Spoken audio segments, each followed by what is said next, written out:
Social-emotional learning supports both children and adults. An effective approach to Schoolwide SEL provides regular opportunities for staff to cultivate their own social, emotional, and cultural competence, and to develop a sense of community.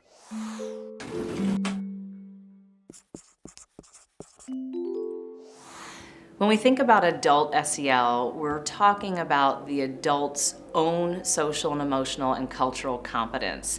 Do they have opportunities to reflect on their own self-awareness, their own bias, their own identity, their own thoughts and feelings and understanding of who they are and how they fit in? And we're also thinking about opportunities that they have to reflect and build skills for stress management, for relationship skills. At the Facing History New Tech High School, all educators attend training on social-emotional learning.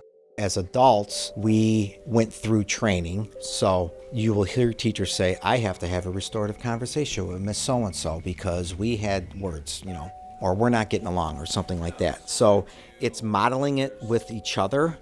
So when you're doing it with the students, it's more natural, it's more organic.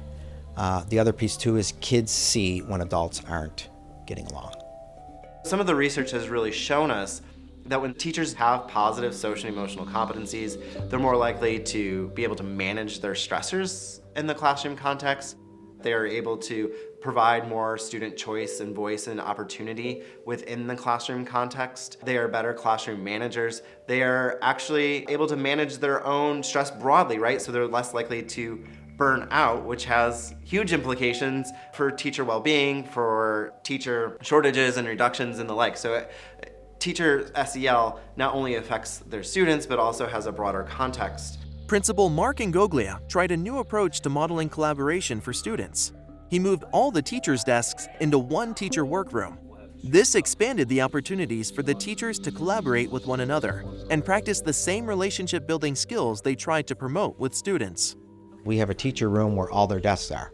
Sure, one teacher only teaches in one room, but when they're not teaching, they're in that teacher workroom. We do our best to have teams of teachers off at the same time. They all have the exact same 80 freshmen, so they're able to collaborate every day if they want. If you're sitting in a room and something's bothering you or you need help or something, you're going to ask somebody in the room. At the district level, Cleveland's Humanware Social-Emotional Learning Department supports SEL in the schools.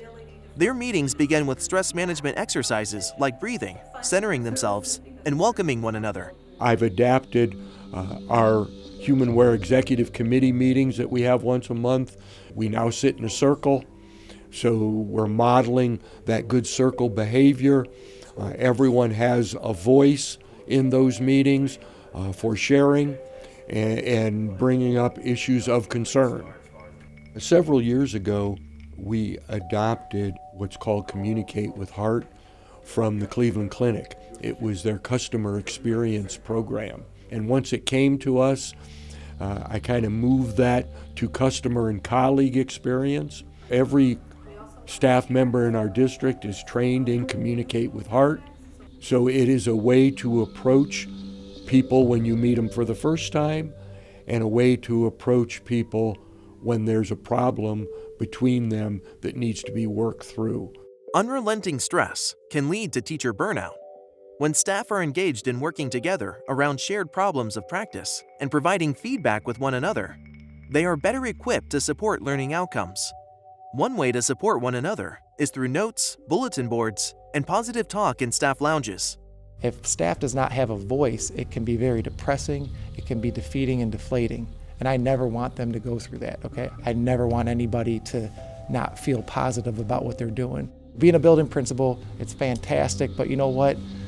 Whether I'm talking to somebody that might work in the cafeteria, a crossing guard, somebody in the office, somebody that's in a classroom, instructional support, classroom teachers, we are all here together, okay? So we want to make sure we support each other. So I'm really big on building a solid school culture. And if somebody's down and out, what can we do to help?